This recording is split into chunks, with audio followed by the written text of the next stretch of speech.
Hello and welcome to the program. I am DEJI. Now, rights activist and former presidential candidate Omoyele Sowore has remained in custody of the Department of State Services since he was arrested in August. Sowore was charged for treason, money laundering, and harassing the president, but he's yet to be released despite several court directives ordering his conditional release. In October, Sowore and his co-defendant Olale Bakare were granted bail under stringent terms. And even after meeting those conditions, the DSS refused to release both men with the initial excuse that no one had come forward to receive them. That's the sureties.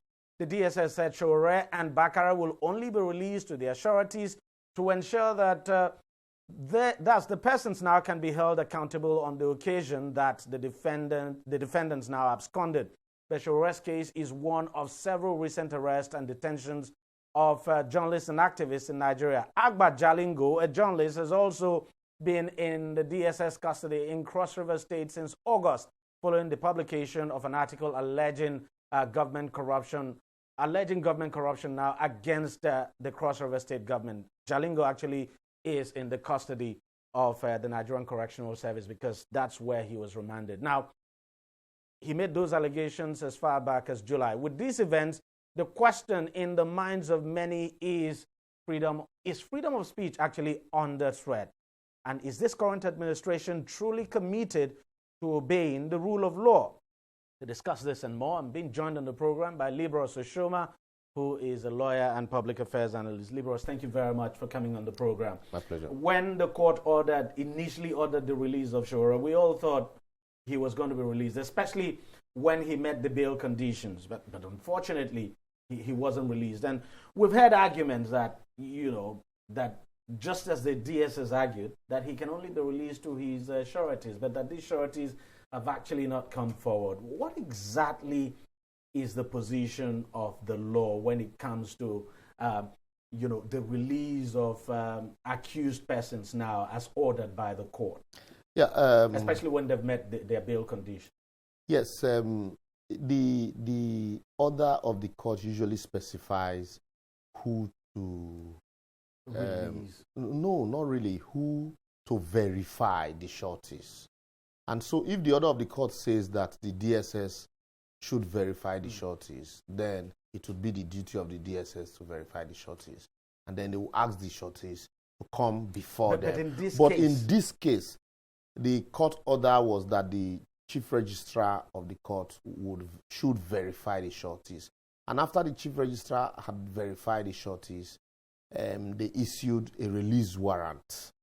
That release warrant automatically, ought to be obeyed by the DSS. But it appears the DSS also wants to carry out the verification of it. The DSS now, by insisting that they want to carry out a verification, what it means is that they are acting as an appellate court on the order of the Federal High Court. And that's an aberration. That's a slap on the face of the courts. Not just the judge, but the court, the entire judicial system, where a court gives order and verifies the order, and then the DSS now says they want. Initially, they came up with the fact that nobody had come for him. Then subsequently, they said that the sureties should make themselves available. And then also, I learned, I don't know how true that is, that there were also some laughable allegations that if they released him, that a vehicle might overrun him. I've also listened to the argument of the counsel to the Sowore, the learned SAN, Femi Falana, which I think are valid as it seems now because of the antics of the DSS. Because we've seen situations where the DSS would threaten, also people who are supposedly shorties. And Femi Falana, didn't mind swear when he said, he laid it squarely at the doorstep of the DSS, when he said that the reason for the DSS, the reason why they were asking for the shorties was because they wanted to threaten them, to take Sowore. Do you think this is just about, is this just about the DSS wanting to verify those sureties, or that the DSS just doesn't want to release this? The DSS doesn't want to release Sowore. I did say once that order was granted, when a couple of friends called me and then asked me for my opinion, and I said the DSS will not release Sowore. If you like, first and foremost, you look at the order. It was as if the DSS and the judge were working hand in gloves. And then, but unfortunately, because at the end of the day, they subsequently... How do you mean that? Yeah, because there was a subsequent order too, with yes, the judge actually threatening to order the arrest of if you follow the trajectory of this case from the word go, when the DSS first and foremost requested from Justice Taiwo 90 days to keep Sowore pending investigation. And Justice Taiwo, even though a lot of people felt he wouldn't grant that order, but he granted 45 days. And after 45 days, the Justice Taiwo ordered the DSS to release Sowore. The statement from the DSS was akin to threatening Justice Taiwo that they were going to report him to the NJC for issuing such an order. So for me, that was a threat. And so I think this current judge also, because of, those events that had played out, and so also she would want to, also be careful and be mindful. And that's why, for me, when I looked at the order, how do you grant somebody bail and then you say you shouldn't move out of the city, even though you don't have a home in the city, you don't have relations in that city, your families don't live there. You say don't move out, and then you say as a journalist that you shouldn't address, press conferences. For me, that's not bail. And so, once that happened, I said, oh, look, these people are not really ready to release Sowore. So, but being that the offense is a bailable offense, so the judge had no option but to grant bail. But the fact is that whether we like it or not, this does not reflect well on the government. Because a democratically elected government. What it does is the fact that it paints a picture of a government that does not obey its own rules. And so, no matter how safe... Because if the DSS, if the government fails to respect the order of the court, then you shouldn't blame individuals. That's what I'm saying. No matter how safe your country is, no serious-minded businessman would come do business in your country. When you basically undermine your own judiciary. They know that you will not obey your court order, that you undermine your judiciary. Because for every businesses, they are bound to be dispute. In the event of dispute, whether with government or with individuals, where do you run to? And they know that when they run to your court, that you have undermined the court, and that because the government, the government has set the precedent of not obeying court orders.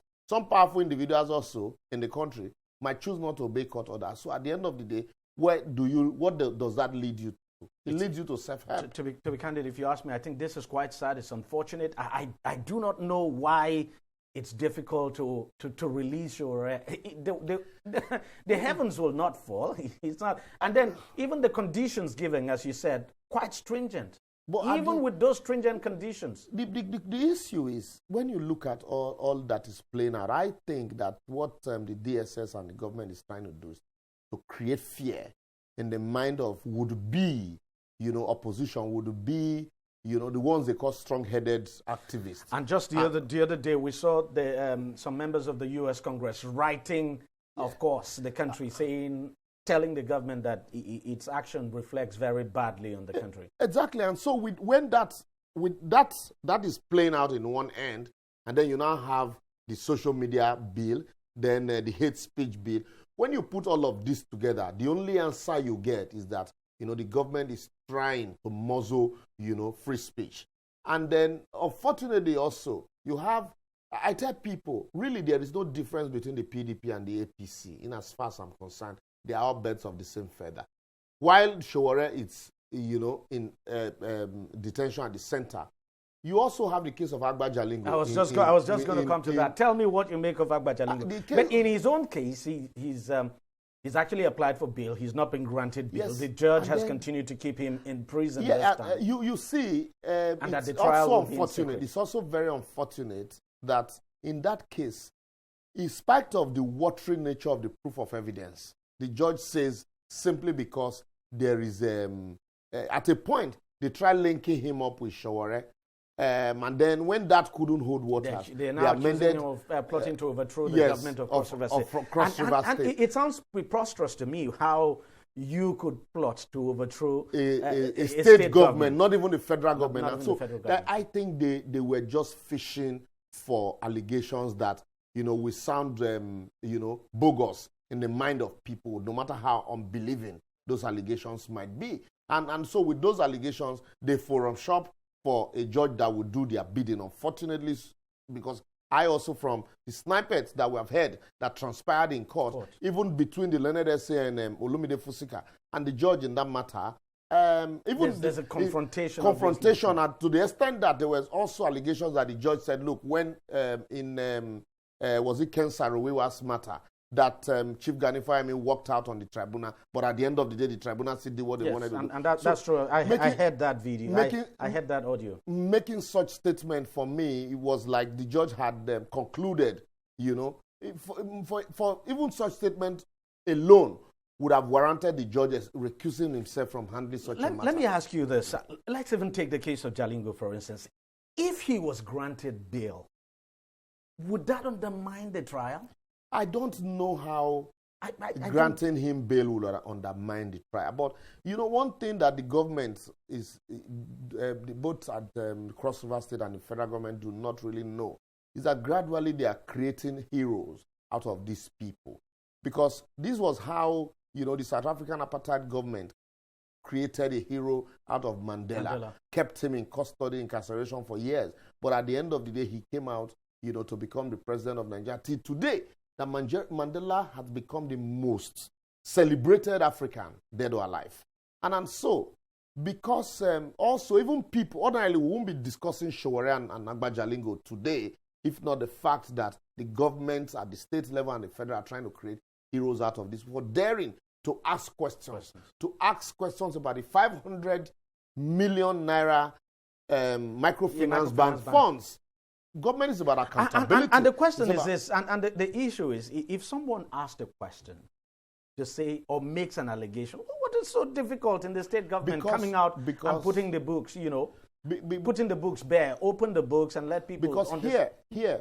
Why is it difficult because to do here, that? governance, politics, and, you know, governance generally is not about accountability. It's about...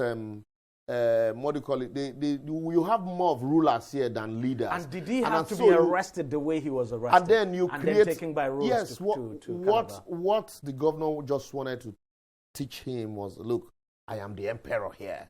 And so for every emperor, we know how emperors behave. And that's why you see every state governor in Nigeria behaves like an emperor, he who must be obeyed.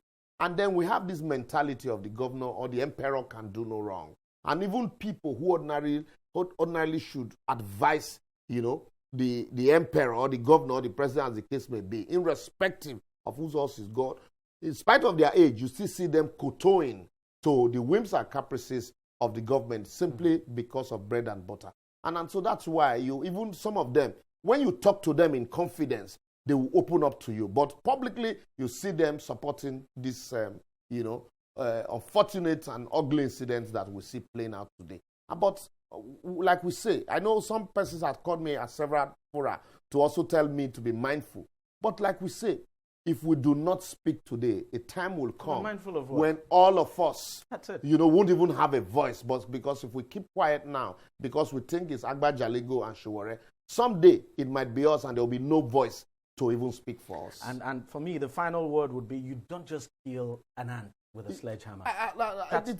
That's basically what the government is trying to do. Exactly. And unfortunately, you're trying to kill an ant with a sledgehammer. At the end of the day, you elevate that ant on top of the sledgehammer when you raise the sledgehammer up. That might just be the end of all of this. And it's quite unfortunate, really. It's really unfortunate. Thank you very much, Libero Soshoma, for coming on the program. My pleasure. All right, we'll take a short break now. When we come back, we'll be discussing security matters. Don't go away. Stay with us. On DEJI 360, we don't just ask the questions. What is wrong with amending the Constitution the way the National Assembly members have been doing it? We seek answers. Constitution is constituent. Our problem is not lack of laws. Our problem is lack of the willpower to implement our laws. Answers that provide clarity. While we negotiate, we should try to make it a point that the girls must be complete. The clarity you need to make informed judgment so that you can make the right decision and take action. people are saying it is you politicians that are responsible for this, that you are the reason why this is happening. All these dollars that call themselves governors in this country. I wish we had people like Tony at the National Assembly. God forbid that I go to join that band. DEJI 360, providing clarity to issues.